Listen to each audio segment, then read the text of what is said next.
This episode is sponsored by Hive. Britain revolutionized the future with the might of industrial power. But now you can transform your own energy future and take control with the power of Hive. Hive makes the most of the sun, with solar panels turning sunlight into greener electricity and enabling you to sell excess back to the grid. And Hive's thermostats make it possible for you to heat your home without lifting anything more than a thumb and an impressed brow. Their heat pumps draw warmth from the air and they keep it exactly where you want it.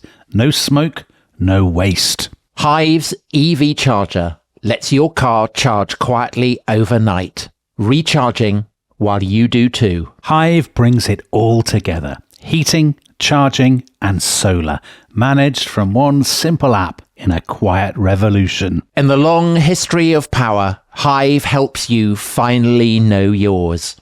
Head to hivehome.com to find out more. Subject to survey and suitability. Hive app compatible with selected technology. Paid for surplus requires SEG tariff.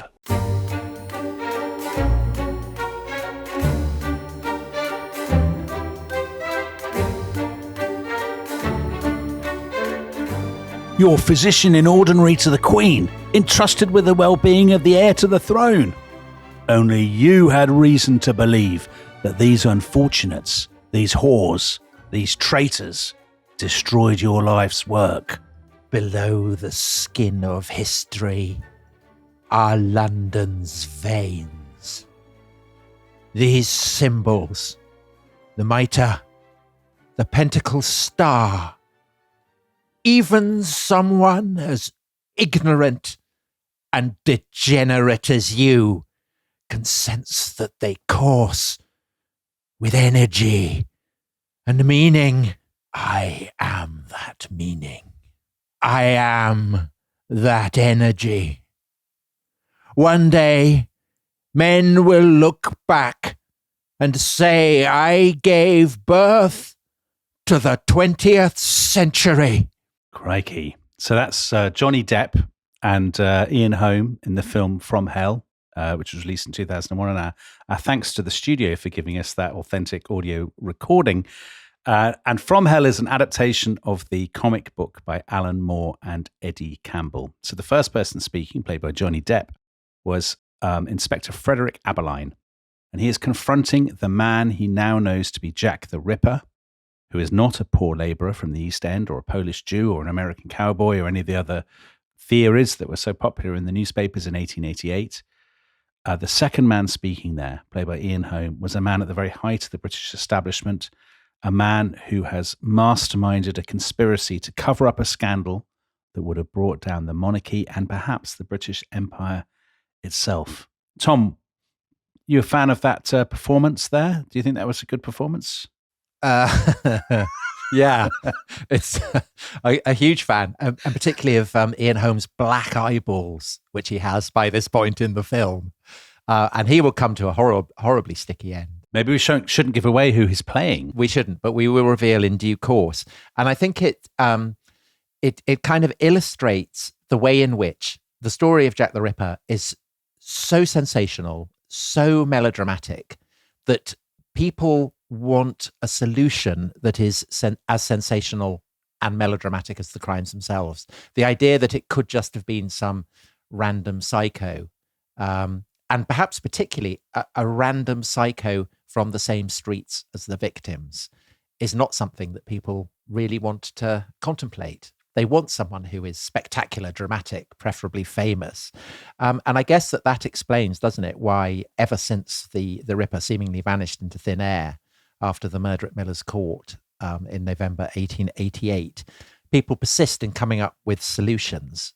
And I mean, it has to be acknowledged that decades and decades have gone, solutions and solutions have been presented, and no one yet has come up with anything that has been accepted as definitive, has it?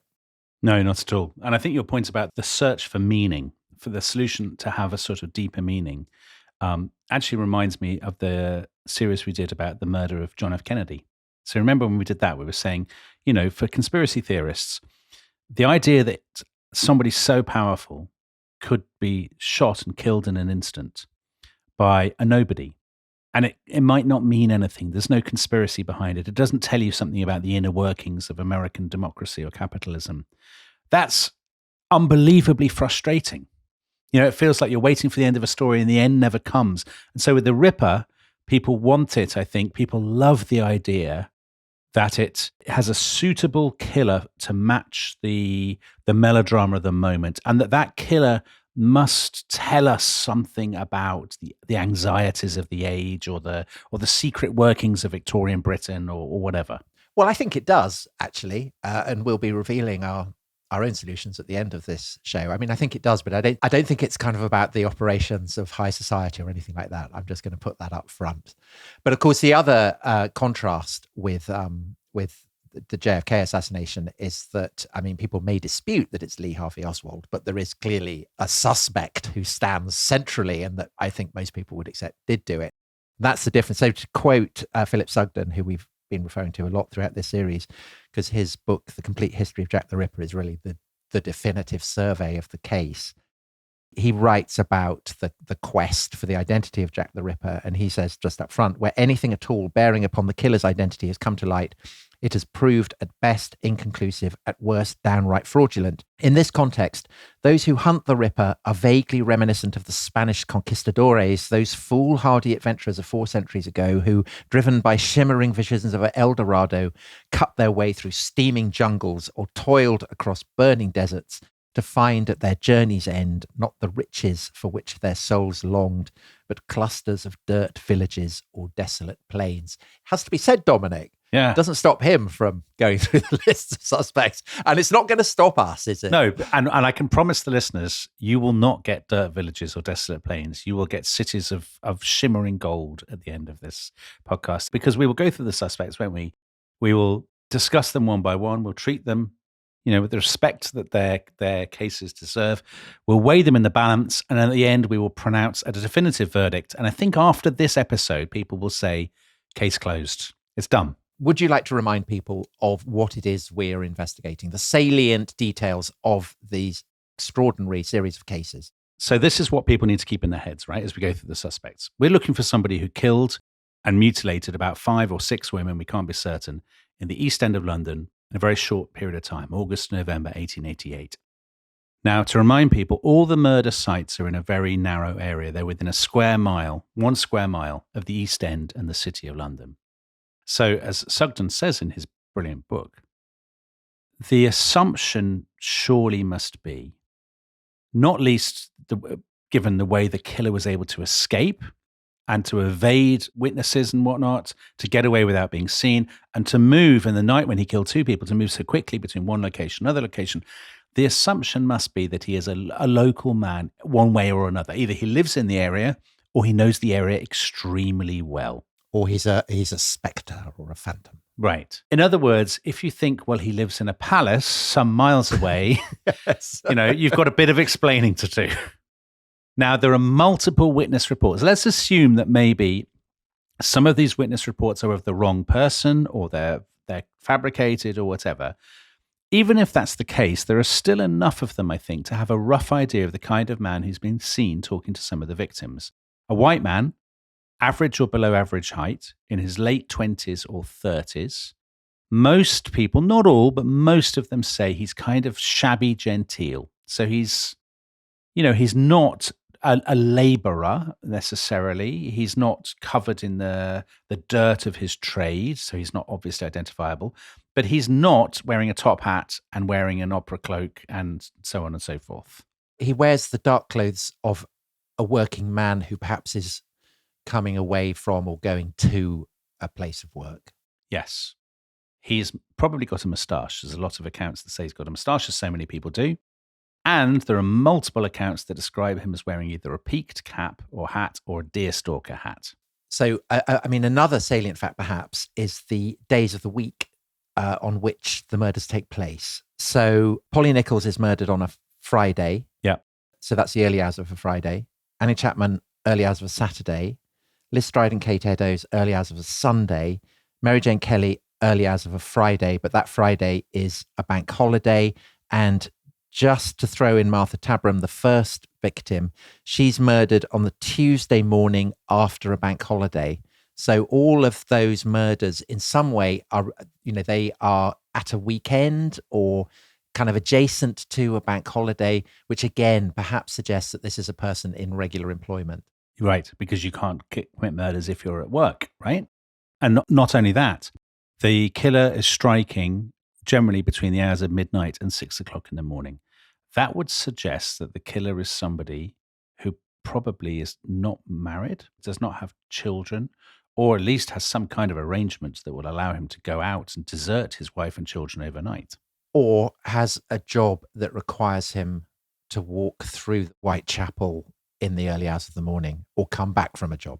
So one other thing, the police made multiple inquiries in the lodging houses and doss houses in the streets surrounding the murder sites, and they didn't find a single man there who seemed to fit the bill. That would suggest that this man either lives with a family, so he could live with his parents, for example, or he lives in his own rented private lodgings. In other words, he's not another person living in the doss houses because he would have been caught. Let's get to the killings.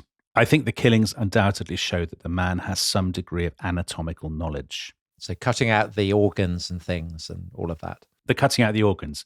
I'm going to give myself away here. I don't think I would have the capability to cut out somebody's organs. I wouldn't know what I was looking for. I wouldn't know how to do it.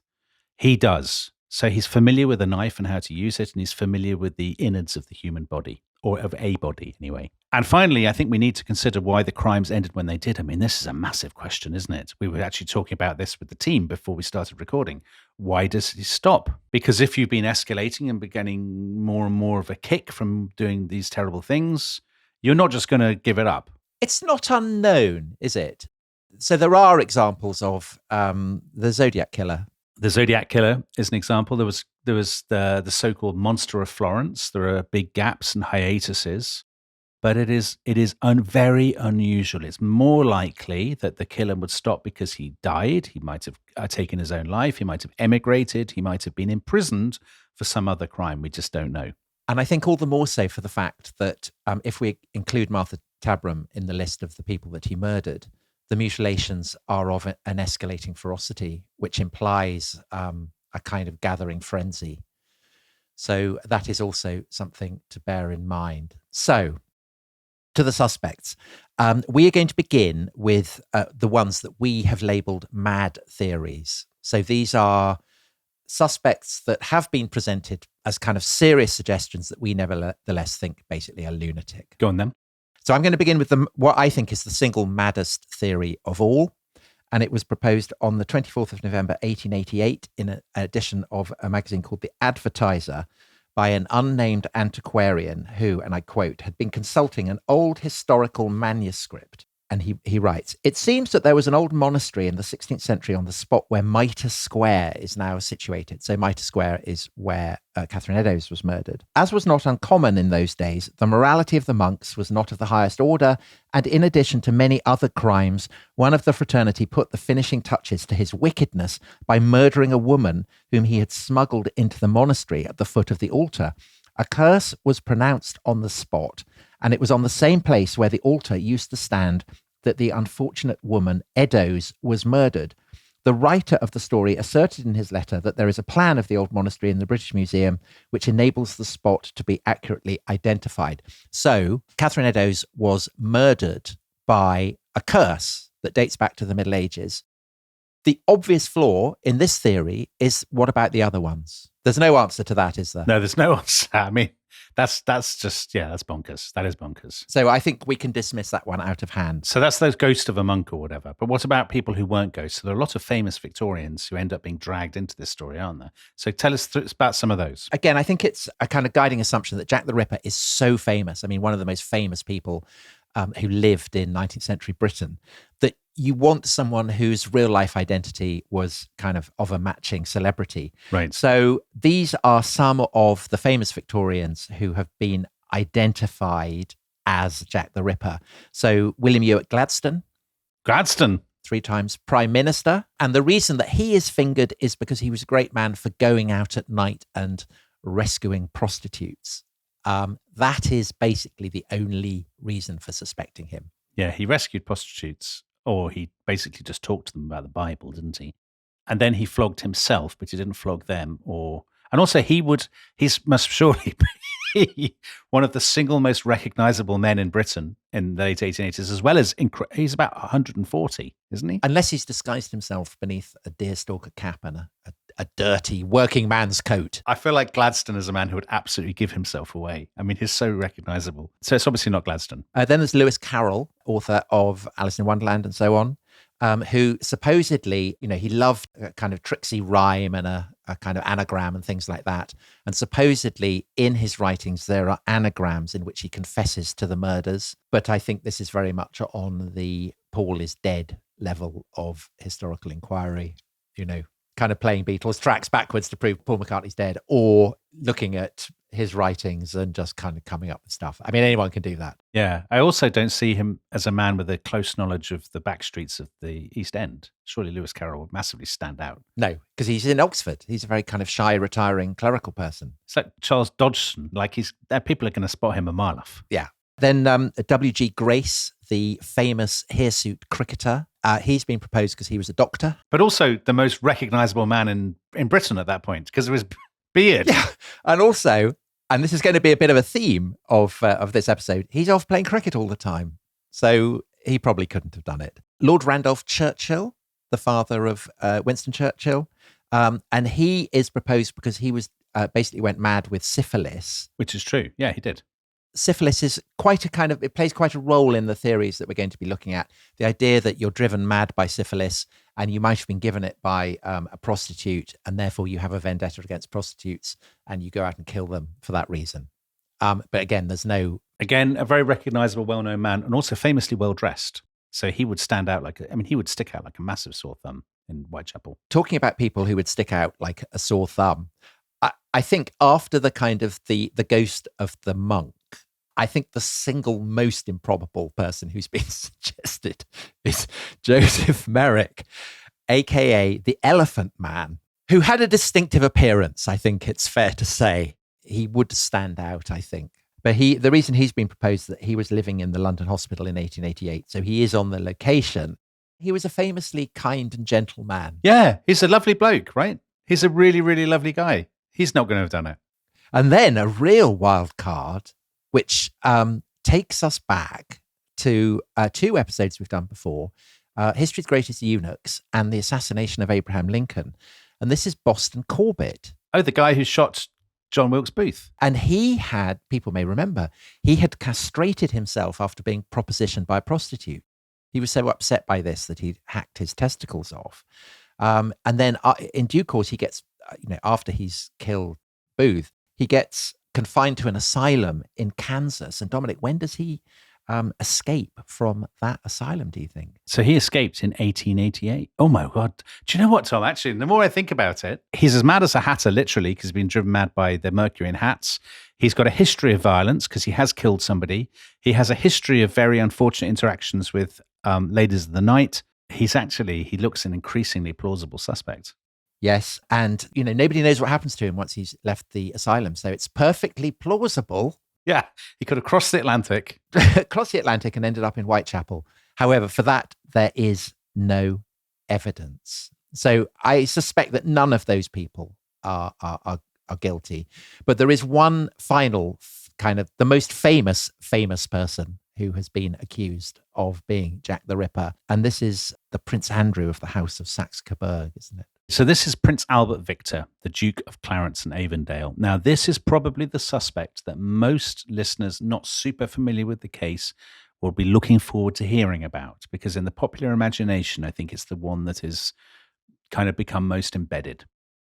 And the reason for that, I guess, it goes back to your point about people crave a very glamorous, well-known and meaningful candidate to sort of justify the excitement of the murders. Do you think also that in this case, it's kind of in a line of descent from all that stuff we were talking in our previous episode about the kind of the moral panic around upper class murderers going out into the West End, and there is no one more upper class than a royal, right? Yeah, I definitely think so. I think it's he's the pleasingly populist candidate, isn't he? Because it's satisfying for a lot of people to think that these the royal family are corrupt and evil and all of this sort of stuff.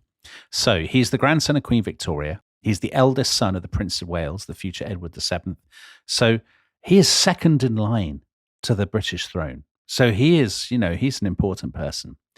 He was born in 1864, and the reason that lots of people listening to this will not have heard of him and be thinking, well, why doesn't he become king, is that he actually died in the Great Flu Pandemic of 1892, so he never succeeded to the throne. He was known as Eddie, although he's Albert Victor, he's called Eddie by his family and friends. He was educated at home, then in the Navy, and then went to Trinity College, Cambridge. He's a sort of lean, foppish-looking man, quite chinless. He has a dissolute appearance. Yeah, kind of Drones Club vibe. Very Drones Club. Yeah, he'd be throwing bread rolls at Bertie Wooster.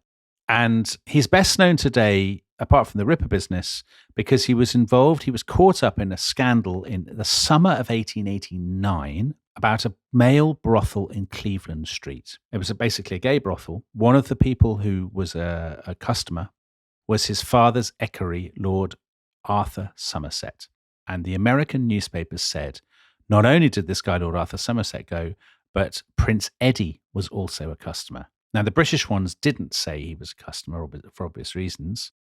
And it's very unclear today whether the American papers were just making this up. And actually, most recent biographers tend to be a bit skeptical. They say, Prince Eddie was involved with loads of chorus girls. He was a massive ladies' man. He did have a very dissolute lifestyle. But this stuff seems to be slightly the result of a moral panic that obviously sweeps up Oscar Wilde at the same time, because this is part of the background to the Oscar Wilde trial. Anyway, in 1892, Prince Eddie died at 28. There was a great outpouring of national grief. Gladstone, who you've mentioned, was very upset about it, said he would have been a great asset for a Liberal government. But then in the 20th century, when you would think he'd been forgotten, biographers started to say, well, he was a total waste of space and a terrible man. And they would sort of say he was lazy and he was dissolute and he was feeble. And again, it's not clear how much of this is code for them basically for homophobia, for them saying, oh, he was caught up in this gay scandal and maybe he was gay and blah, blah, blah, blah. Anyway, in 1970, a doctor called Dr. Thomas Stowell publishes an article in The Criminologist. And he says he's worked out the identity of the Ripper. And he says he identifies the Ripper purely as S. And he says, oh, S. He was the heir to power and wealth. His grandmother was very much the stern Victorian matriarch. His father, to whose title he was the heir, was a gay cosmopolitan and did much to improve the status of England internationally. And everybody, of course, said, it's obvious who you mean. Yeah, you're talking about this one particular family. George V. Right. Very good. George V is the least likely person ever to have been Jack the Ripper. Although loved a stamp, and stamps will be featuring as well. Yes, there is the stamp, isn't there? So, but also, George V did have he had a beard though, didn't he? He was bearded, and also he had an unusual way of creasing his trousers, which would have been identifiable to witnesses, right? He creased them at the sides. Okay, so the argument about Prince Eddie is that he's dissolute, he's depraved, he contracted syphilis in the Caribbean. So that syphilis thing again. He's been driven mad because of the syphilis, and he started killing prostitutes for revenge. He killed Elizabeth Stride and Catherine Eddowes, and at that point, the royal family realised what he was up to, and they put him in a mental hospital. He escaped. He killed Mary Jane Kelly. They locked him away, and he died as a madman, raving in a kind of locked chamber at Sandringham in 1892. The flu thing was not correct. So, Dominic, any problems with this theory? Loads of problems. So, first of all, Stowell claims that he got this information from the secret notes of the Prince's doctor, Sir William Gull, a man we'll be hearing from later. But Gull died in 1890 before the Prince, so how could he know how this story would have played out? Well, he could have been a Mason and have had supernatural knowledge of it. Right. Yes, he could, and we should be coming to this. Second point, I think a massive hurdle for the Prince Eddie theory. The Prince does not have a close working knowledge of the alleys of Whitechapel, and he would stand out massively. He's not a working man. He's taller than the Ripper descriptions. He's immediately identifiable. His voice would give him away. He's got a weak chin, hasn't he? No one has a weak chin in the East End. No, not in the East End. Finally, I think another insuperable obstacle. He has an unbreakable alibi for every murder. So the murder of Polly Nichols, he was in Yorkshire with Viscount Down. For Annie Chapman, he was at a cavalry barracks in York. You see, he's somebody whose every movement is recorded. he was in Scotland with Queen Victoria for the double murder of Elizabeth Stride and Catherine Eddowes. I suppose it's plausible just that Queen Victoria might be lying and covering up for him, but it's highly unlikely. So what then happens is that in the 1970s, obviously this theory is rubbish, but then in the 1970s it gets a twist. And I'm sorry to say, it gets the twist originally from the BBC. The BBC made a mad series in 1973 called Jack the Ripper, and it was hosted by the fictional detectives from the then popular series Z-Cars, who sort of were investigating the crimes. And in the final episode, they had an interviewee called Joseph Gorman. And Joseph Gorman said, "My real name really should be Joseph Syrett, because I'm the son of the artist Walter Syrett from the 1890s and 1900s. We'll hear more from him later." And Joseph Gorman said, "There is a royal angle, but the true story is more complicated." Now, Tom, you've done a lot of digging on this, so maybe you should take over at this point. Yes. So this ends up being turned into perhaps the single most notorious book ever written about Jack the Ripper. And it was by a journalist called Stephen Knight, who's a very peculiar person. And it's called Jack the Ripper, The Final Solution. Bad sign. It's a very bad sign. Here is a summary of what Stephen Knight says and presents as being the final solution. So Prince Albert Victor, still very much on the scene, he is taught art by Walter Syrett, who is a very, very significant painter. I mean, a properly significant painter. Syrett introduces the prince to one of his models, who is a Catholic working class girl called Annie Crook. And again, like Walter Syrett, Annie Crook did actually exist. She'd been born in 1862 and she died in 1920. And she lived in a sequence of workhouses and then asylums. And in From Hell, she is played by Joanna Page, who people in Britain will have seen Gavin and Stacey. She's Stacey, and she ends up in a very bad way, shaved and lobotomized in a cell. So very upsetting for Gavin to see Stacey ending up like that, I think. So Prince Albert Victor falls in love with Stacey, secretly marries her in 1885, and they have a daughter. And there's a massive potential here for a constitutional crisis, because Annie Crook, as we've said, is Catholic. And under the Act of Settlement of 1701, anyone in the line of succession who marries a Catholic will immediately be excluded from inheriting the throne. And so Stephen Knight's proposition is that the government of Lord Salisbury is thrown into a panic by this and hits the panic button and tries to hush it up. But there's a huge problem in this cover-up, because Annie had a friend at the wedding. And the name of this friend was Mary Jane Kelly. Oh my God, what a twist. And Mary Jane Kelly was friends with Polly Nichols, Annie Chapman, and Elizabeth Stride, although not, interestingly, Catherine Eddowes.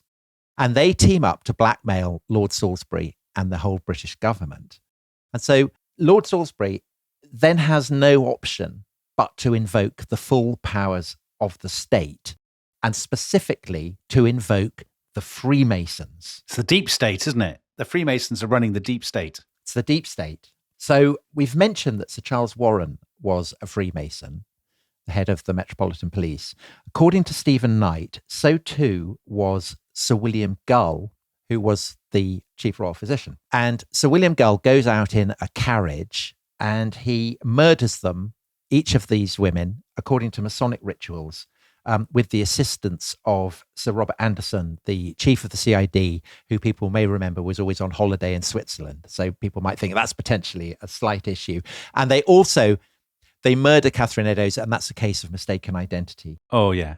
Because she was a jolly person and would never have blackmailed the... She would never have joined in a blackmail attempt against Lord Salisbury. And this book, kind of like Graham Hancock or Eric von Daniken, it was a huge success. And its impact was completely disproportionate to the probability of its claims. And it inspired From Hell, the Alan Moore animated novel, which in turn inspired the Johnny Depp film with which we opened this. And the sinister figure who is saying that, he's created the 20th century is actually Sir William Gull, played by Ian Holm. Do you find it plausible, Tom? Okay, so there are a number of problems with this, a number of issues with this. Gull was not a Mason. Lord Salisbury wasn't a Mason. And when Knight went and asked the kind of, the historian of the Masons, were they, he said no, and Knight just ignored him. So we've said that Knight claims that Gull is going around the East End in a carriage, that he kidnaps each of the various women who are blackmailing Lord Salisbury. He dissects them in his carriage, and then he throws the bodies out where they're then found. People who've been listening to our episodes will appreciate that this is impossible. How do you get a carriage into, all these various courtyards or narrow alleys or whatever? Yeah. I mean, it's just not happening. And I think, as it were, the killer problem is that Sir William Gull had a very serious stroke in 1887. He was incredibly obese, and he was 71. And again, I mean, he's up there with the Elephant Man, as I would say, the person least likely to have been roaming the East End murdering prostitutes. I think that's a huge problem. And actually, Dominic, he's a very impressive man, isn't he? I mean, he's now probably chiefly remembered as, a suspect for being Jack the Ripper, but actually he was a very admirable man of science, and he made breakthroughs in Bright's disease and paraplegia and the study of anorexia, a word which incidentally was coined by James I. So people who heard my episode on James I will remember that. And I think it's a great shame that he's ended up traduced in this way. If you had said to Sir William Gull, and indeed anybody who knew him, he will be mainly remembered in more than 100 years' time as a suspect in the Jack the Ripper case, I mean, they would just have laughed at you because it would just have seemed so absolutely ludicrous. Well, I think he would have been very upset. I don't think he'd have laughed. He would have been upset, yeah. But Dominic, you said that Walter Syrett, the artist, that he is a further suspect, isn't he? So this is the kind of the next twist in this particular riff. Yes. So obviously Sir William Gull is a ridiculous candidate, but the royal conspiracy theory or versions of this conspiracy theory will not die. And in some versions of the Gull conspiracy theory, the artist Syrett is part of the conspiracy. And actually, he's now taken center stage for some sort of ripperologists. So let's look at him. Syrett was born in Germany. He's a brilliant artist. His peak is probably the 1900s and 1910s, and he's a kind of post-impressionist. So he's a key figure in the transition from impressionism to artistic modernism. Now, this is an old theory, relatively old, because Syrett was first proposed in 1959 by a guy called Donald McCormick, who wrote kind of books about spy stories and murder mysteries and stuff like this. And it's been taken up in recent years, I have to say, with tremendous gusto by the crime novelist Patricia Cornwell. So she's gone to the lengths of buying 30 Syrett paintings, and she's written 2 books about it. And bizarrely, she's been accused of destroying a Syrett painting, hasn't she, as part of her research? But she denies this. I have to say, her novels are brilliant. I love them. Kay Scarpetta. Yeah, I've never read them. Does she not share a publisher with you, Tom? She does, but that's incidental. They are tremendous novels, but I do think on this occasion, she is slightly barking up the wrong tree. But anyway, Dominic, you tell us about the... Well, let's see, right? So Syrett is born in 1860, so he is the right age. He's in his late 20s when he's 28 when the killings happen. Syrett was fascinated by city culture, by kind of seediness, by prostitution, by music hall scenes. He painted lots of pictures of lodging houses and doss houses. This is not terribly unusual in the late 1880s. I mean, he's very influenced by the French Impressionists, by Edgar Degas in particular. We know that he was fascinated by murders and mysteries, so he's very interested in a case that we've done before on this podcast with Zadie Smith, the case of the Tichborne claimant. He was really interested in that. Syrett painted a picture called Jack the Ripper's Bedroom in 1906. It was his bedroom of his own lodging house in 6 Mornington Crescent, and the landlady told him that she thought the previous tenant had been Jack the Ripper. We don't know on what basis, though. No, she said he used to go out a lot at night, and I noticed he went out on the nights of the killings. Of course, if Syrett was the Ripper, he must have concealed a wry smile at that. Then in 1908, he painted a series of pictures called the Camden Town Murder. So the Camden Town Murder was the murder of a prostitute called Emily Dimmock, and she was murdered in her lodging house bedroom in, I think, 1908, and the case was very much in the news at the time. And Syrett's pictures, the pictures in this series show a man who's fully dressed, sitting on a bed, next to a naked woman. Now, some critics think that actually they weren't really pictures of the Camden Town murder. That Syrett was a great self-publicist. He had a brilliant eye for getting people's attention. And that actually he painted the pictures and then came up with the title afterwards to explain them. Anyway, that's a kind of side note. Patricia Cornwell and her people who believe her theories believe that these paintings actually depict the murders of Catherine Eddowes and Mary Jane Kelly. That Syrett arranged the characters in the pictures to mimic the murders, and that these are his little clues, and he is kind of taunting us with his knowledge of his own crimes. Now, the thing is, if you look at the pictures are not as graphic and gory as you might expect from my description. They actually, if you Google them, they feel kind of sad and shabby and kind of melancholy. They do not feel to me like the works of a man who eviscerated his victims in a frenzy. I mean, and if it's Mary Jane Kelly, they certainly don't replicate the horror of her dismemberment. No, not at all. And actually, I mentioned it a couple of times, there's a brilliant website. I mean, this is the kind of rabbit hole down which you fall and you will never come back up again, called the Casebook, I think, Jack the Ripper Casebook or something. And there's an essay on this website by a guy called Wolf van der Linden, all about Syrett's art and whether it relates to the Ripper. And he points out that Syrett painted prostitutes in Venice in 1903, and he wrote afterwards how much he enjoyed doing it. He loved working with them, these pretty obliging little models who laugh and unembarrassedly be themselves while posing like angels. He says an uninterrupted joy to paint them. And van der Linden says in his essay, this doesn't sound like a serial killer talking about his victims. This is actually a bloke who's just like, he enjoys their company and is having fun and he enjoys their hedonistic, uninhibited ways. He's not tortured with self-loathing or loathing of them when he's doing it, right? Now, you mentioned stamps and George V. Patricia Cornwell got some DNA from a stamp licked by Walter Syrett, and she compared it with the DNA in the Ripper letters. And she said, there's a match here. There's a definite match.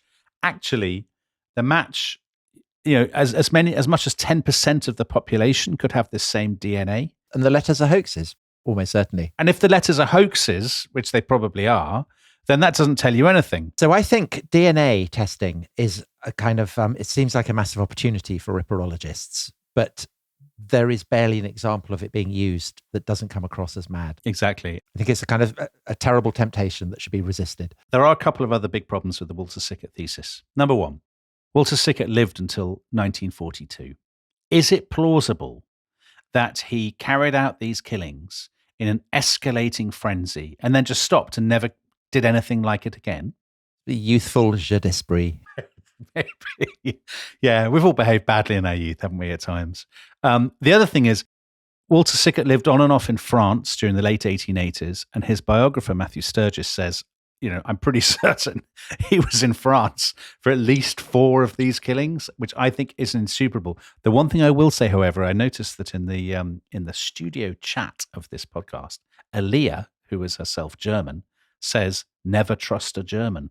So maybe we should put that into the balance as well. And maybe she's right and Syrett is the culprit. But if Aaliyah is German and says never trust a German, you can't trust her. It's the Cretan liar, right? Anyway, on that paradoxical note, I think we should take a break. We've looked at the mad theories that I don't think anyone really believes, except perhaps from those who propose them. And we will be back after the break to look at some of the suspects who are more credible, perhaps. Throughout time, celebration has meant giving. So the Romans at Saturnalia handed out all kinds of gifts. The 3 magi handed out gold, frankincense and myrrh. And the Victorians absolutely loved wrapping things up in paper and then tying it up in string. Tom, those are lovely gestures, but I wonder if they're a little bit too extravagant for the typical Christmas morning. So this year, here's my suggestion to our listeners and our viewers. Why not give something a little bit more enlightened? Why not give the gift of the Rest is History Club membership? It's the discerning choice for anybody who prefers a Hannibal to a hamper. It's ad-free listening. You get a weekly bonus episode. You get early access to live shows, and you get exclusive deep dive series. Also, on top of that, this year's special gift edition of Rest is History Club membership comes with a sensational exclusive t-shirt. It will make you the envy of all your neighbours, and all the cool people in your neighbourhood, if such people exist, will admire you and want to spend more time with you. So just head to therestishistory.com and click on gifts. That is therestishistory.com, and please click on gifts.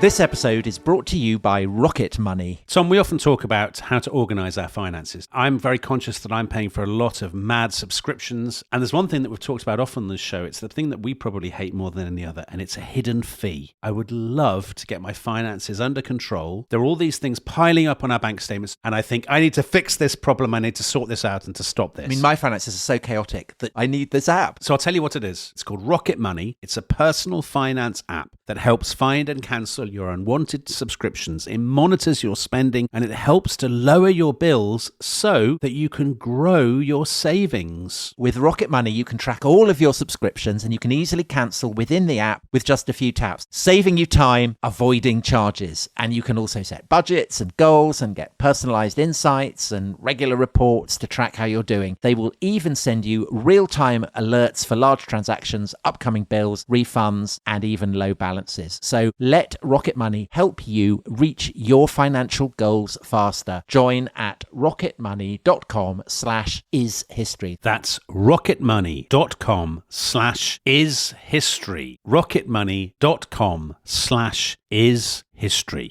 ¿Hablas español? Sprichst du Deutsch? Kan du norsk? If you used Babbel, you would. Babbel's conversation-based techniques teaches you useful words and phrases to get you speaking quickly about the things you actually talk about in the real world, with lessons handcrafted by over 200 language experts and voiced by real native speakers. Babbel is like having a private tutor in your pocket. Start speaking with Babbel today. Get up to 55% off your Babbel subscription right now at babbel.com/Spotify. Spelled BABBEL.com/Spotify. Rules and restrictions may apply.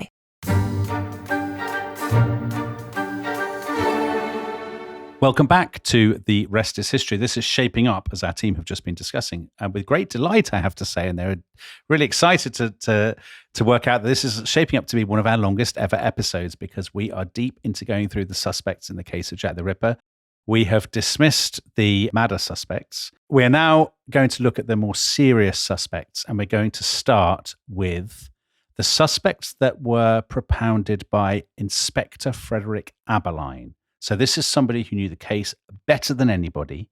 He knew Whitechapel. He was regarded by his peers. They compared him with a bank manager. He is the soul of respectability and hard work. And yet he too has some mad theories, Tom, right? Well, I'm not sure they're mad. He has two good theories. And the first of these theories, he proposes in the wake of the murder of Mary Jane Kelly. And it's prompted by the fact that he interviews a couple of witnesses who claim to have seen Mary Jane Kelly around 8 o'clock or 9 o'clock in the morning, by which time it would seem that she is dead. So someone dressed in Mary Jane Kelly's clothes. And so he comes to a brilliant solution. What if the murderer of Mary Jane Kelly was not actually a man, but a woman? And that this woman had then dressed up in Mary Jane Kelly's clothes to make her getaway. And so when the witnesses thought that they had seen Mary Jane Kelly, actually the person they'd seen was her killer. Then, of course, he has to come up with a reason why it would be a woman rather than a man. And people, listeners will have noted that we have been operating under the assumption throughout this series that the killer is a man. And so the revelation that in fact it might be a woman is exactly the kind of twist that you would expect in a detective story, isn't it? Yeah. No one had thought of it. But actually, when you see it, you think, that would kind of work. Because, of course, when the police are busy looking for a male killer, a woman would be able to stalk the streets, disemboweling other women without necessarily being noticed in quite the way that a man would. And what kind of woman would be the likeliest to be able to get away with it? And the answer, of course, as I put to my wife, Sadie, last night when we were talking about this, is a midwife. Sadie's a midwife, and she wasn't very happy with this theory. But just to give Abeline's reasons for proposing it, it would be perfectly natural for a midwife to be out late at night. There's no rhyme or reason as to when babies are being delivered. So perfectly acceptable. Midwives are dealing with blood. So again, if her skirts are spattered with blood, I mean, that would be unsurprising. And of course, Dominic, you mentioned that the killer displays anatomical knowledge. Of course, a midwife absolutely has anatomical knowledge. And there's been, in the murders, there's a particular emphasis on the uterus and on the private parts of the victims. So exactly what you might expect from a midwife. And so this theory is called the Jill the Ripper theory. Aaliyah calls it the Jackie the Ripper theory. Yeah, I mean, I like Jackie the Ripper, but it's recorded in the annals of ripperology as Jill the Ripper, and you can't disprove it. No, I can't disprove it, but equally, well, it just seems absolutely deranged because it doesn't make sense of all the men who were talking to the victims. There's no female candidate. It's very unusual for serial killers. There are female serial killers, but they don't tend to target other women, I don't think. Right. And what is the motivation? I think the guiding assumption is that there's some degree of sexual motivation, but this is almost unheard of in female serial killers targeting other women. Yes. So let's park that one. It's an interesting theory, but probably implausible. But he then comes up with, later on, he comes up with another theory. And this is held to be plausible, isn't it? So much more plausible. So Philip Sugden, it kind of says unproven on this. Yeah. So this is the first person that some listeners to this may say, this could actually be Jack the Ripper. This is a guy who was known by the name of George Chapman, but that wasn't his real name. He was actually a Pole. He was born Seweryn Kłosowski in Nagorno in Poland in 1865, and he became a surgeon's apprentice. He went to Warsaw. He trained in surgery at the Praga Hospital in Warsaw. Sometime in late 1887 or early 1888, Kłosowski moves to London. And he becomes a barber's assistant in the East End, and then he opens his own barber's shop. He marries another Polish woman in 1889. You'll notice I've skipped over the period of the murders. In 1889, by this time, he's calling himself Ludwik Zagowski. He speaks, we know at this point, he speaks a mixture of Polish and Yiddish. He's a medium height. He's got dark hair. He and Lucy emigrate to Jersey City. They have a massive row. He attacks her with a knife. She returns home to London. He follows, they end up separating. By the middle of the 1890s, Kłosowski is a barber in Leytonstone, and he calls himself now George Chapman. He's taken an English name. He has a series of lovers, and he pretends to marry each of them. They have a kind of bogus marriage ceremony, because he says, this is how we do things in Poland. He's clearly a very violent and abusive partner. He beats up his so-called wives, and he escalates from that to murdering them. And he murders each of them with a thing called tartar emetic, which is a white powder. It's soluble in water. If you dissolve it, it produces something called antimony. And if you have a large dose of this, it will make you sick. And so you won't, you'll vomit it up. But if you have small doses over time, it will kill you. And this is how he kills them. He kills a woman called Mary Spink, then a woman called Bessie Taylor, and then a woman called Maud Marsh. But Maud Marsh's family demanded an investigation. The bodies are exhumed. Antimony preserves the bodies, so he's detected, and he is caught, and he is hanged. And in court, one writer who was watching him said he seemed a particularly callous murderer. While most people in court were horrified, he appeared to be amused. And on one occasion, while a sarcastic smile was spreading over his face, he caught sight of me, and he straightened his face and assumed a serious expression. So Chapman, or Kłosowski, is a very unpleasant man. Why would he be the Ripper? So this is Abeline's theory. Abeline laid out his thoughts in 1903 to a reporter from the Pall Mall Gazette. He said, this guy ticks a lot of boxes. He's single at the time of the killings. At the time of the killings, he is working in his barber's shop in Cable Street nearby. So he's in regular work. In other words, he would strike at holidays, at weekends. And don't forget, he trained as a surgeon's apprentice. He's within walking distance of all the murder sites. He is a white man of medium height in his 20s, a tiny bit younger than some of the descriptions, but it's dark. He has a moustache, and we have photographs of him wearing a peaked cap. I mean, crucially, He's violent to women and he's a killer. And he's in the right place at the right time. There are a couple of problems with this. Number one, he's only just arrived in the area, late 1887, 88. So how well does he know the area? I guess he's been there for a few months. He might know it quite well. Does he speak good enough English? Remember I said he spoke Polish and Yiddish, a kind of mixture of the two. Does he speak good enough English to be the person who's having conversations with the women watched by the witnesses? The biggest problem, the massive difference in the modus operandi. So if you're a guy who likes killing women, is it plausible that you will have this spree in 1888 where you eviscerate them and you clearly get your kicks from ever more extreme and horrific hits? Is it plausible that you'll go from that to a decade later, sort of pretending to marry women and poisoning them slowly, where you presumably don't get anything like the same thrill? And to me, that is the biggest problem with this theory, that the difference in the mode of killing is so stark that psychologically I struggle to see how it makes sense, frankly. We're not psychologists, so we couldn't say, but it does seem that there is a real pointed difference between a death that is invisible and a death that involves the ripping open of a stomach. Right. Now I can see how you could start as the poisoner and end up as the ripper. But I struggle to see, I mean, maybe I'm not a serial killer, so to go the other way around. Anyway, but Abberline wasn't the only policeman, was he, to come up with a list of plausible suspects? Because there's a guy called Sir Melvin Macnaghten, and he has his own list, doesn't he?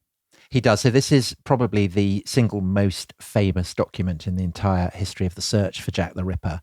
And it was written in 1894 by this guy, Melville Macnaghten, who would go on to become Sir Melville Macnaghten. And he was the assistant commissioner of the Metropolitan Police from 1903 to 1913, and a very, very serious figure. So he was of upper class background, unlike a lot of the police at the time. So he'd gone to Eton, and he was the youngest son of the chairman of the East India Company, interestingly. And Sugden says of him, it was said of him that he owned to only two disappointments in his life. One was that he was turned out of the Eton 11 before a match with Harrow, so that's another cricket reference. And the other was that he became a detective 6 months after the Ripper committed suicide and, quote unquote, never had a go at that fascinating individual. He is the person who introduces the habit of fingerprinting to British policing, very late, one might say, because it's not, I think, until 1905. And he's also the person who directs the investigation into the case that sees the arrest of Dr. Crippen. So probably the most famous murderer after Jack the Ripper in British criminal history. So as I say, very serious figure. And when he writes this memorandum in February 1894, he is the assistant chief constable at the Metropolitan Police. And he writes this memorandum on the Ripper to repudiate claims in The Sun, the newspaper, that a man called Thomas Cutbush was the Ripper. And Cutbush had been arrested in 1891 after an attack on one girl, an attempted attack on another girl. And in the wake of this, he had been consigned to an asylum. And the Metropolitan Police had already investigated the possibility that Cutbush might have been the Ripper and had eliminated him as a suspect. And there are two copies of this memorandum in existence. So the official memorandum that was filed at Scotland Yard and was discovered years later because people had forgotten it existed. And then an earlier draft that was found years after he'd actually written it in his private papers by his daughter, Lady Aberconway. And the drafts are basically the same. The personal draft has slightly different wording, has more personal opinions and a few extra details, but essentially they're the same. So Macnaghten in this memorandum acknowledges up front that no one ever saw the Whitechapel murderer. Many homicidal maniacs were suspected, but no shadow of proof could be thrown on any one. So I think this refutes the idea that the police knew who had done it and were keeping it secret. I mean, people may think I'm being naive in saying that, but I don't think so. I think that this is basically the opinion of Scotland Yard.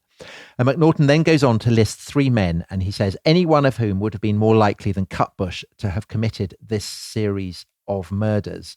And among these suspects is the man who today I think ranks overwhelmingly as top suspect. So, Dominic, who is this man, and how plausible do you find him as a suspect? All right. So he's a man called Aaron Kosminski.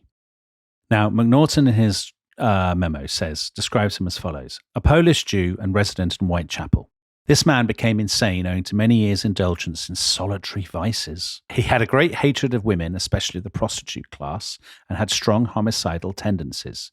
He was removed to a lunatic asylum about March 1889. There were many circumstances connected with this man which made him a strong suspect. So what do we know about Kosminski? Kosminski was, at the time of the murders, he was an unmarried barber from a Polish Jewish background. And actually, I mentioned ripperologists before. There's a ripperologist called Robert House who did loads of research on Kosminski's background and has turned up lots of stuff that actually supersedes the description in Philip Sugden's book. So what we now know about Kosminski is he's born in a place called Kładowa in Poland in 1865. He emigrated with his brother to London in the 1880s, probably as a result of the pogroms in the Tsarist Empire. He lived in Whitechapel. He worked as this barber's assistant, but only occasionally. In December 1889, he was in trouble with the police for having an unmuzzled dog. And then from the early 1890s, he's in and out of workhouses and asylums. Mr. Kosminski is very clearly a deeply disturbed man. To quote a doctor's report, he declares that he is guided and his movements altogether controlled by an instinct that informs his mind. He says he knows the movements of all mankind. He refuses food from others because he is told to do so and eats out of the gutter for the same reason. In other words, he's hearing voices that tell him to eat out of the gutter. Now, there are lots of different case notes about this guy Kosminski from his workhouses and asylums, and the vast majority describe him as a very lazy, apathetic, passive man. One of them, and only one, mentions violence. Incoherent, at times excited and violent. A few days ago, he took up a chair and attempted to strike the charge attendant. But then it goes on to say, apathetic as a rule and refuses to occupy himself in any way, habits cleanly, health fair. And there are similar notes on him all the way through 1900s and 1910s, then he ends up dying in 1919. So, is this guy Kosminski the Ripper? If you go back to what McNaughton said that he had indulged in solitary vices. There's absolutely no reason to know whether that's how true that is. He had a great hatred of women, especially the prostitute class, and strong homicidal tendencies. There is absolutely no evidence for that whatsoever. McNaughton there is either misinformed, or he's repeating gossip, or he's just making stuff up. He is removed to a lunatic asylum, isn't he? He is. About March 1889, so that would explain why the murders stopped, perhaps. The one violent thing we're told is that he picks up a chair and tries to hit the bloke who's coming in to kind of tell him to come for his tea or something. I mean, that doesn't strike me as the sign of, homicidal tendencies, frankly. He's very short and slight because he only eats food out of the gutter. So the guy who's the Ripper, who's talking to the women and presumably going with them, making a deal and going with them into rooms or going with them into courtyards or whatever, is not surely an ostentatious madman as Kosminski is. What is more, there is no reason at all to believe that Kosminski has any anatomical knowledge or skill. There's nothing to suggest that. And precisely because he has no history of violence, no record of violence towards women, no record of hating women or anything like that, it is very hard to see him as the Ripper. Unless, Tom, there's DNA evidence to the contrary. And I know you like a bit of DNA evidence in particular, don't you? So in 2014, a writer called Russell Edwards named him as the Ripper and said he'd got hold of Catherine Eddowes' shawl. I mean, I have to say, he'd got what appeared to be Catherine Eddowes' shawl. I mean, it's one step up from he'd bought it on eBay or something like that. Because there's no evidence that it was Catherine Eddowes' shawl. No evidence at all. And also, loads of people had touched the shawl. Anyway, he tested it for DNA and he said, it's clearly the same man. I mean, I've got him. you know. But again, the DNA evidence never solves anything. It only narrows it down to a series of probabilities. And I don't think I actually just don't think this guy Kosminski, there's any reason to believe this guy Kosminski is the Ripper. The only thing that might give you pause is the fact that he's put in an asylum not long after the murder's end. But apart from that, to me, he just doesn't fit the bill at all. I mean, the DNA evidence has had quite a striking impact, despite the fact, I mean, so my friend Adam Rutherford wrote about it, and he said that the DNA evidence for Richard III being Richard III was, the gold standard. And the proposition that this shawl proved that Kosminski had been the Ripper was absolutely the worst. So I'm prepared to take him, he knows what he's talking about. But I did the experiment before we started this of typing into various AI programs who is the most likely suspect in the Jack the Ripper case. They all said Kosminski. And so it kind of confirms me in my opinion that AI is absolutely capable of spouting absolute rubbish. But as you say, Dominic, the one thing in his favour is that there's an explanation for why the murder stopped, because Kosminski is put into an asylum early in 1889. And with a second candidate, a guy called Montague John Druitt, there is the same thing that clearly appealed to Macnaghten because, well, as we'll see, there's a reason why if Druitt was Jack the Ripper, why he would have stopped after Miller's court. And to be clear, for Macnaghten, Druitt is by far the leading candidate, right? Yes. So he writes, the more I think the matter over, the stronger do these opinions become that he is the likeliest suspect. And why? Well, I'll read what he has to say about Druitt. So Mr. M.J. Druitt, Montague John Druitt, a doctor of about 41 years of age and of fairly good family who disappeared at the time of the Miller's Court murder and whose body was found floating in the Thames on the 31st of December, i.e. 7 weeks after the said murder. So that basically is why Macnaghten thinks that he is such a likely candidate. The body was said to have been in the water for a month or more, or on it was found a season ticket between Blackheath and London. From private information, I have little doubt but that his own family suspected this man of being the Whitechapel murderer. It was alleged that he was sexually insane. Now, Montague Druitt is very much the kind of man who would have been at home in a top hat and an opera cloak. So he went to Winchester, he went to New College, Oxford. Again, the cricket theme. He was an excellent cricketer. He was a member of the MCC. He spent most of the summer of 1888 playing cricket variously in Dorset and Blackheath, which is now a part of southeast London. What was he doing in Dorset? He'd been born there and he worked part-time as a barrister on the Western Circuit in neighbouring Hampshire. And the reason that he was in Blackheath is that outside of the holidays, he was teaching at a boarding school there. So he's very well off. He's both a barrister and a school teacher. And, he has an active social life. He seems to be very popular. He seems to have his whole life before him. But then as Macnaghten says in his memorandum, on the 31st of December, 1880, his body had been fished out of the Thames and he had clearly committed suicide. And everyone was shocked by this. So the local newspaper in Blackheath commemorated him. He was well known and much respected in the neighbourhood. He was a barrister of bright talent. He had a promising future before him, and his untimely end is deeply deplored. So what on earth could have driven him to commit suicide? And Macnaghten's theory is that he is overcome with grief and despair at the horrors that he inflicted on the body of Mary Jane Kelly and on all the previous victims, and that after the climactic apocalypse of Miller's Court, he was so appalled that he threw himself into the Thames. So to put it in Macnaghten's words, the murderer's brain gave way altogether after his awful glut in Miller's Court, and he immediately committed suicide. Now, as we've said, we're not psychologists, but I gather that this is not how serial killers operate. There is apparently no example of a serial killer being so ashamed of a killing spree that he or she then commits suicide. So I think that this is a massive problem for the Montague Druitt theory, because there isn't really any other evidence aside from that he might have been the murderer. Just a quick question.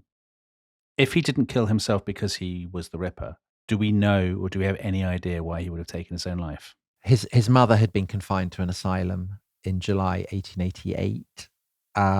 So I don't know, perhaps he's upset about that. Perhaps depression runs in the family. I mean, there's no evidence aside from what McNaughton says that he was insane, let alone sexually insane, nor is there any evidence that anyone has ever found that Druitt's family suspected him of having been the Ripper beyond what McNaughton says. And it's notable that even McNaughton is expressing himself in a kind of quite a havering way. So I have little doubt but that. I mean, that's, he's not saying he definitely was. On the other hand, he's a cricketer. So that's a very bad sign. No, I don't think so. I don't think that you can be in the MCC and also be a serial killer. I think that's the rule. And also, cricket kind of provides him with an alibi. So on the 1st of September, which is the day after Polly Nichols had been murdered, Druitt is down in Dorset playing cricket. And on the 8th of September, which is the day of Annie Chapman's murder, he is playing for Blackheath in a match that had begun at 11:30. So it's conceivable, I suppose, that he could have left Whitechapel and got across the Thames and brushed, had a shave and got out his cricket whites and turned up at the ground by 11:30. But I don't think that's really adequate preparation for opening the batting. So I don't think Montague Druitt was it. Okay, fine. So let's turn to the third person that McNaughton names, and this is Michael Ostrog. So to quote his report, Michael Ostrog, a mad Russian doctor and a convict and unquestionably a homicidal maniac. This man was said to have been habitually cruel to women and for a long time was known to have carried about with him surgical knives and other instruments. His antecedents were of the very worst. So it's from a poor family. And his whereabouts at the time of the Whitechapel murders could never be satisfactorily accounted. Now, I have to say, Michael Ostrog is an absolutely fascinating and bizarre bloke. I mean, it sounds an odd thing to say about a Ripper suspect and also quite a bad man, but he is a tremendous character. So Ostrog was born in the Russian Empire in the early 1830s, and he emigrated at some stage to England. We don't know why. Remember that McNaughton has described him as a mad doctor, cruel to women, and a homicidal maniac, and you'll see whether this fits the description that I now make of him. So he first appears in the records in Oxford in 1863 with a series of strange thefts from the chapel, dining hall, and student rooms at Oriel and New College. He's been passing himself off as a German student called Max Grief Goslar, and he's stolen some watches, some purses, a handkerchief, and somebody's trousers. Right? So this is his first brush with fame. Then he gets into trouble in Bishop Stortford. He has been posing as Count Sobieski, a Polish nobleman who's escaped from exile in Siberia. And he goes around Bishop Stortford saying to people, I'm this count or whatever. And to quote from, I think it's from Philip Sugden's book, at the Coach and Horses, Ostrog dined on the choicest fare the house could provide and was given the best spare bed. Better yet, the next morning the landlord told him there was nothing to pay and gave him a hearty shake of the hand, leaving in his palm a piece of gold to help him on the road. He does the same trick at Cambridge. He befriends a student, gets money from him. Then he goes to Tunbridge Wells, and at this point he's posing as the son of the King of Poland. He's promoted himself. He gets the band on the parade at Tunbridge Wells to play the Polish national anthem, and goes around telling people about all the wrongs that Poles have suffered and all of this kind of thing. Because at this point, Poland doesn't exist, does it? It doesn't exist, exactly. He goes to Woolwich Barracks in 1873. He somehow gets into the quarters of Captain F.W. Milner, and he steals a soap dish, a shaving pot, a toothbrush dish, and some sort of collar studs worth £5. But his finest hour comes at Eton. So Eton again, we've had a bit of Eton, haven't we? McNaughton went to Eton, right? Yes. He's got it in for Ostrog. Pilfering his old school. Ostrog got into the school and stole over a long period of time, over weeks and months, a lot of random things. A silver cup valued at £4 from the room of Alfred Cook, 2 silver cups and a coat from the room of John Ellison. One of the school teachers, a Mr. Browning, believes his stories about being a Polish count and actually gives him loads of books. A dictionary of biography, a dictionary of geography, a book of Latin quotations, and a book by Darwin. So by the 1870s, 1880s, the law have caught up with Ostrog.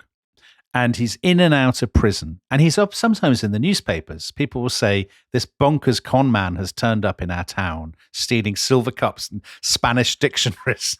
But there's no record of any violence or anatomical knowledge or wearing deerstalker caps or any of these kind of things. So the business about him being a mad Russian doctor and a homicidal maniac is just not true. It's just not true at all. There was only one incidence of him being violent when he resisted arrest at the Fox and Goose Inn, Burton-on-Trent. But that is the only time he has in any way behaved anything other. He's basically is he a bounder? He's probably not quite. He's a kleptomaniac, surely. He's a kleptomaniac and a massive bounder who's impersonating. Yeah, Tabby says a blighter. I mean, he's walking up and down, but he's sufficiently suave. You know, he could be played by Peter Bowles or something. He's pretending to be a Polish count and getting people to play the Polish national anthem. He also wears often clerical garb. Like Calvin Robinson. Of course he does. Like the self-styled priest Calvin Robinson. So basically, he's a bonkers person. He ends up being transferred to a lunatic asylum in the 1880s, but a lot of the police said he's not a lunatic. Like, he's just a bad bloke. He's just a petty criminal. Is he out of the asylum in the summer of 1888?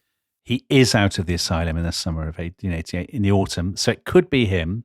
Now, he was suspected at the time because the Police Gazette issued a notice saying this guy is out. He's meant to be reporting to the police on bail, but he hasn't been. Special attention is called to this dangerous man. And I think this is because they think, you know, he's probably not the Ripper, but he could be, because he pretends to have medical knowledge, he has a criminal record, and he has a foreign background. However, there are some pretty big obstacles. He's almost 6 feet tall. Now, at a time when, you know, people are shorter, he stands out, but also there are so many accounts that say the Ripper is probably 5'5", 5'6". He's too tall. He is far too old. He's in his mid-50s. And he has absolutely no record of violence or sexual assault. He's a practiced con man, not a serial killer. And dare I use the expression, the nail in the coffin. In the summer of 1888, a man with the name the Grand Guidon was arrested in France and imprisoned for 2 years for petty crime and theft. This was an alias that Ostrog had used in France, and it was almost certainly him. So I think here, McNaughton is indulging himself in, there's a bad... There's obviously, the word has gone out to the old Etonians. This guy Ostrog has made a fool of us. Let's frame him as the Ripper. So I don't think it's Ostrog, but I don't think anyone seriously thinks it's Ostrog.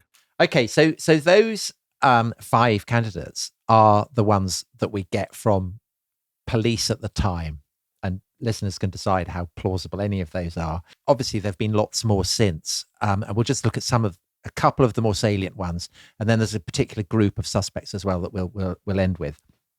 So a recently proposed suspect is a guy called James Maybrick, who was a Liverpool cotton merchant who died in mysterious circumstances in May 1889. So again, that sense perhaps this might be an explanation for why the murders stopped. But he actually is the only suspect for the murders so far who actually ends up murdered himself.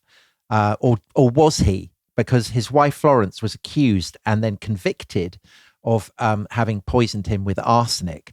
Although in due course in 1904, the case was re-examined and Florence actually ended up being acquitted. But this is obviously the kind of thing that, Victorians love reading about in the newspapers over toast and marmalade, arsenic, suspects, husbands and wives, all that kind of thing. But there doesn't seem anything particularly in that case to link this Liverpool merchant to the murders down in London in Whitechapel, except perhaps the timing of the death. So people may be wondering, well, how on earth did this guy end up becoming a suspect? And the answer is that in 1992, a diary emerged, and it's an anonymous diary, in which the guy who is writing in the diary claimed to have committed 5 murders in Whitechapel plus 2 further ones. And although I've said it's anonymous, the circumstantial evidence makes it clear that Maybrick is the author or is meant to be thought to be the author. The book in which it's written is authentically Victorian. The ink, it's subjected to scientific tests and it's kind of inconclusive. In this diary, a reason is given for why Maybrick might be Jack the Ripper, and listeners can decide whether they think it's plausible. So in this diary, James Maybrick says that he's seen his wife, Florence, whom he refers to as the bitch or the whore, out with her lover in the Whitechapel district of Liverpool. Of Liverpool? Of Liverpool. And he is so angry and upset about this that he goes down to the Whitechapel in London and murders 5 prostitutes there. Yeah, that makes sense. I leave that for readers to decide. That's a bonkers claim. Now, Dominic, you're sounding skeptical. There is a further piece of evidence. In 1993, in rather mysterious circumstances, a pocket watch emerged, genuine Victorian pocket watch, and it was inscribed with the words, "I am Jack, J. Maybrick," and the initials of the 5 victims. Oh, come on.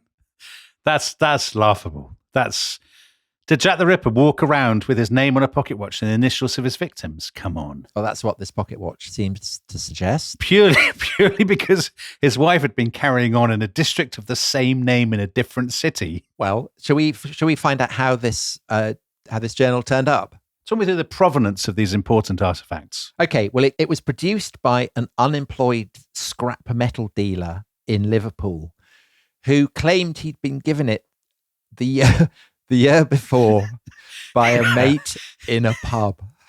Oh my God. So he then subsequently confessed to having faked it. But he did then retract his confession.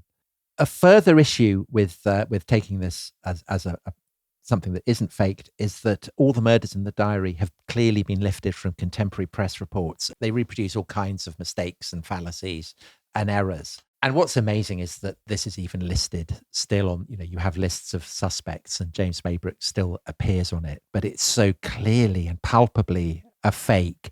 And it's interesting because, of course, what it will probably remind people of is the Hitler Diaries fake. And in a sense, there's clearly a yearning for people to be given the innermost thoughts of people who are seen as the images of absolute evil. And I guess that Jack the Ripper, and Hitler in that sense are, much of a muchness. But I think it is clearly a fake. So let me mention one other candidate who was brought up after the events. So he was mentioned by a guy called Detective Chief Inspector John Littlechild in a letter to a journalist in 1913. And this is Francis Tumblety. Now, Francis Tumblety, a bit like Ostrog, is a very colourful and shady character.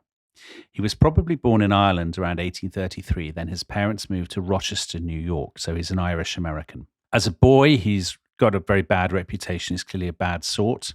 He gets into trouble for selling obscene books. And then according to American newspaper profiles decades later, he then worked for a doctor who carried on, I quote, a medical business of a disreputable kind. So I'm guessing probably an abortionist. He spends the next few decades as a kind of quack doctor and abortionist across North America, including Canada.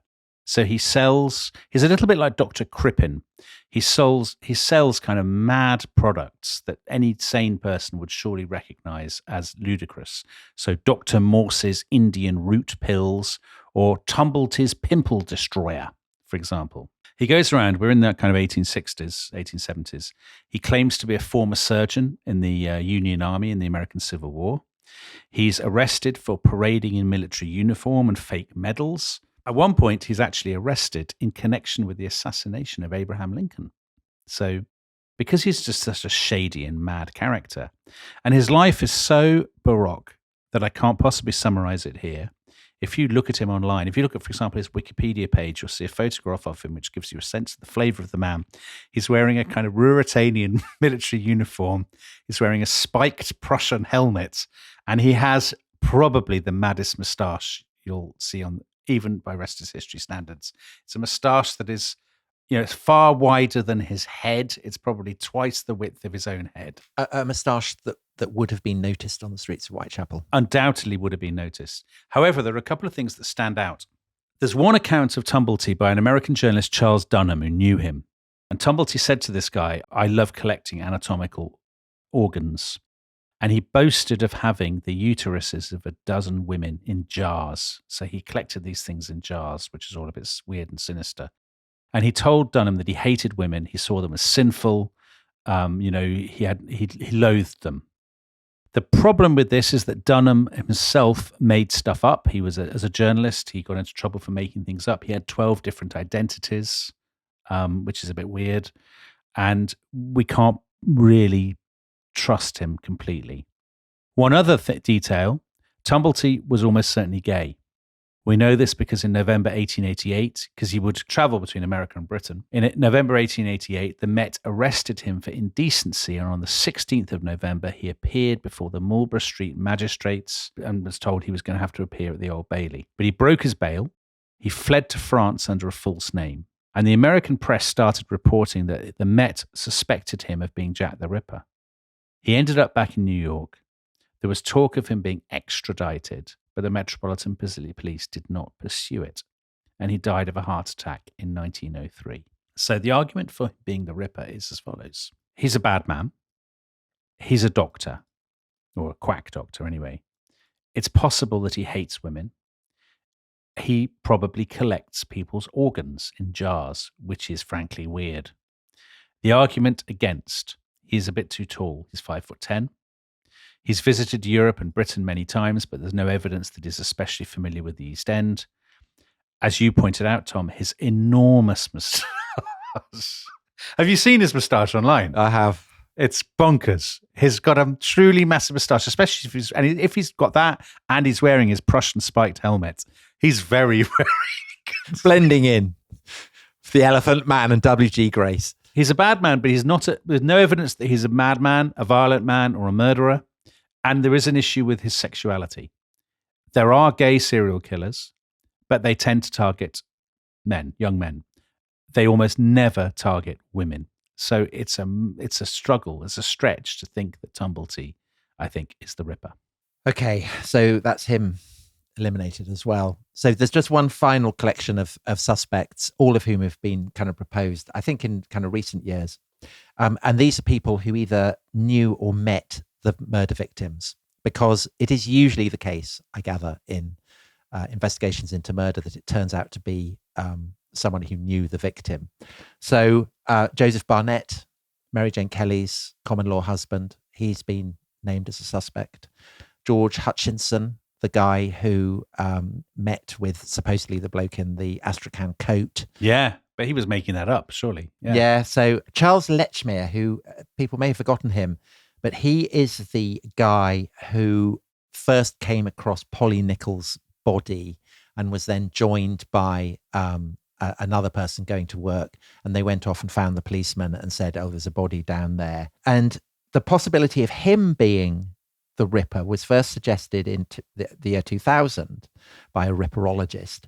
And then it was the subject of a Channel 5 documentary in 2014. And the circumstantial evidence for that is that at the inquest, Charles Lechmere gave his name as being Charles Cross.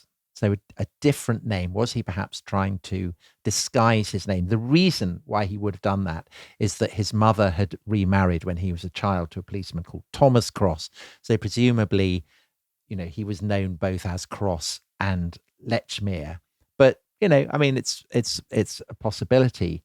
You could see how, if he was the murderer, one way that he might get round it if he was surprised was to say, oh, look, I've just found a body. And it is striking as well that his route to work from Bethnal Green to Covent Garden would have taken him along Hanbury Street, because Hanbury Street leads into the area where Polly Nichols was found. And Hanbury Street is where Annie Chapman is murdered. So it's a possibility. And I think it is interesting that that brings us back to something that we've been mentioning throughout this series, the fact that in Whitechapel, in this period, it is taken for granted that people will be going to work or coming back from work throughout the night. And I think that is a salient fact that does deserve to be borne in mind. Yeah. All right. So, Tom, I think the time has come before Tabby and Aaliyah lose the will to live for us to pronounce. So, of the suspects we have mentioned, which do you think is the most plausible? Well, I actually think Charles Lechmere. Do you? Yeah. But I mean, you have absolutely no evidence. We have positive evidence for basically all the others that they couldn't have done it. Yeah. So going through it all, I think Kosminski, he's not a violent man. Montague Druitt, he surely doesn't know the East End, right? And he's playing cricket. I mean, the cricket thing is a bad sign, but I'm prepared to overlook that in this case. Ostrog, no history of violence at all. Who else have we got? Jill the Ripper, improbable. Yeah, and George Chapman, or Kwasowski, is just another opportunity for me to say a Polish surname. George Chapman, I just don't believe you go from ripping to poisoning. I just don't find it. So actually, of them all, I like Tumblety the best. He collects organs in jars. He's a bad egg. He wears Prussian helmets unnecessarily. You see, all of them are they're melodramatic. Yeah, of course. I don't think it was Charles Tumblety, but Francis Tumblety, by the way. I think it's much like to be someone completely anonymous. Of course. Someone in the East End. And I think that someone like Charles Lechmere, or any of these people who say that they've come across the body or something, I think they are likelier. I mean, I don't think it's Charles Lechmere, because shall I say who I think is the likeliest?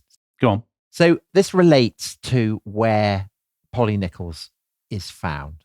So people may remember I said that she's found by what is now the entrance to a development of the Whitechapel tube station.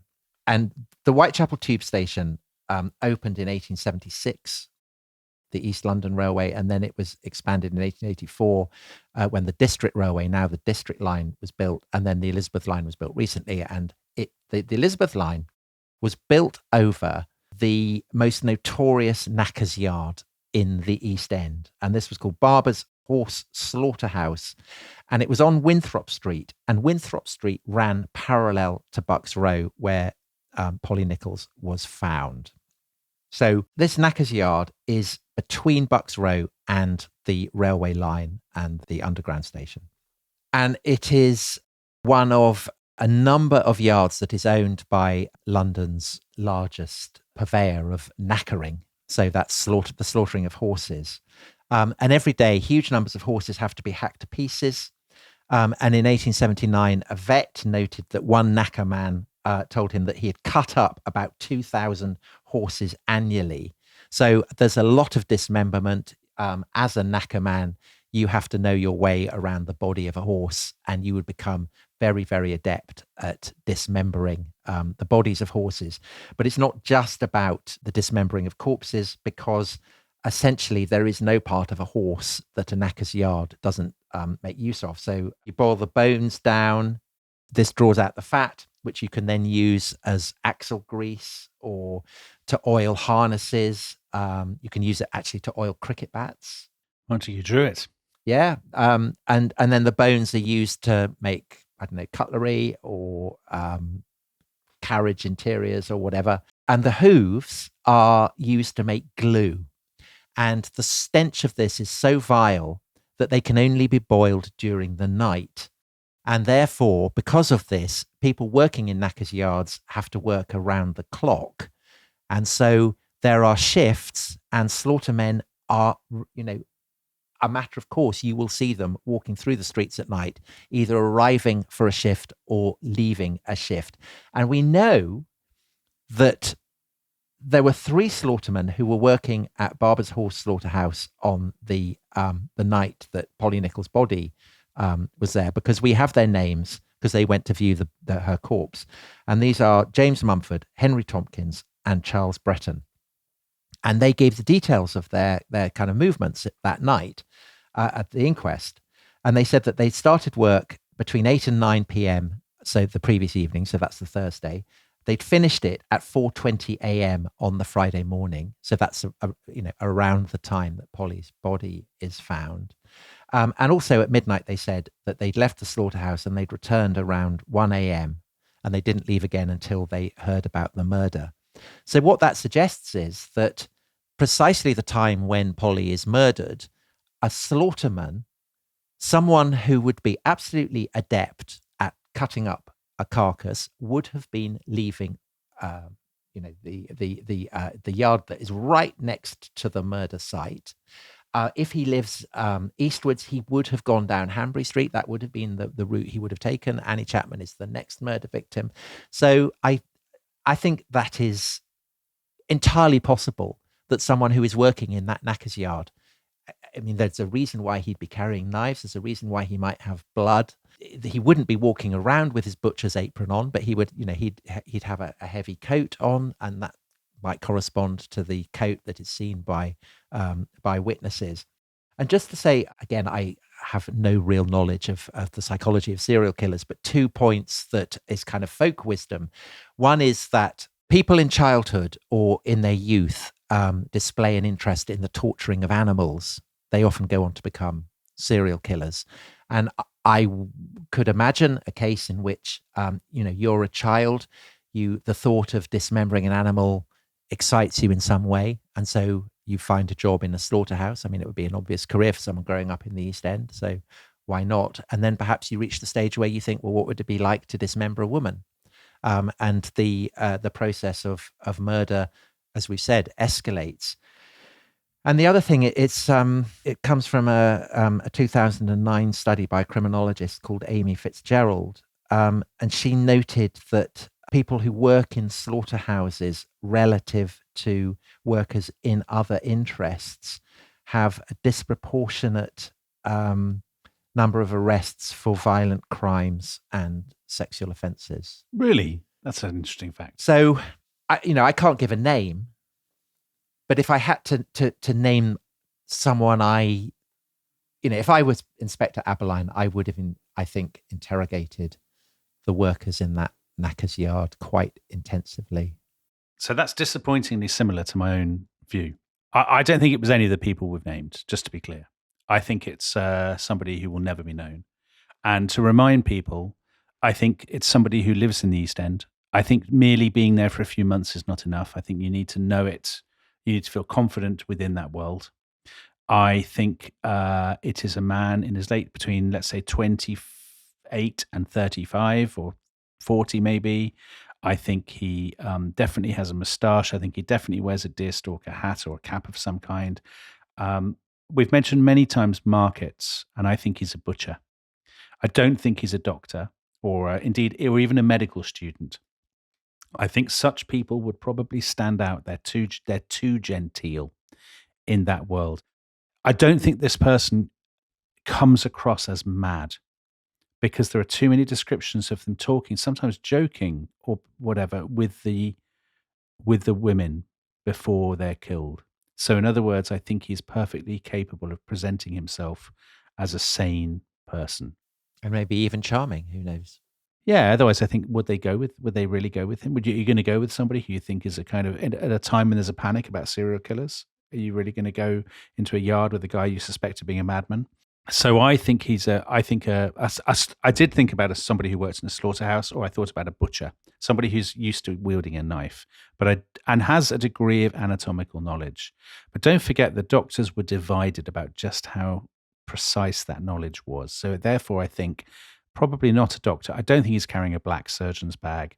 I think so much of that is rooted in the political climate of the late 1880s, which actually we're the heirs to, this kind of populist sense that it must be somebody from the elite, and it's exposing the deep state and all that kind of thing. And I think that's rubbish. I think what happened to him, what neither of us have been able to address, of course, is the question of why the murders stop. I think he's perhaps arrested for some other violent crime and just put away. But I think he would then have been noted perhaps I think they would have been looking for people like that. And there is one other thing. I mentioned that Prince Eddie died in the great flu pandemic. That flu pandemic had begun before Prince Eddie died. So I think it's perfectly possible this is somebody who was killed in what is a colossal pandemic. And just the death goes unnoticed, and that is the end of Jack the Ripper.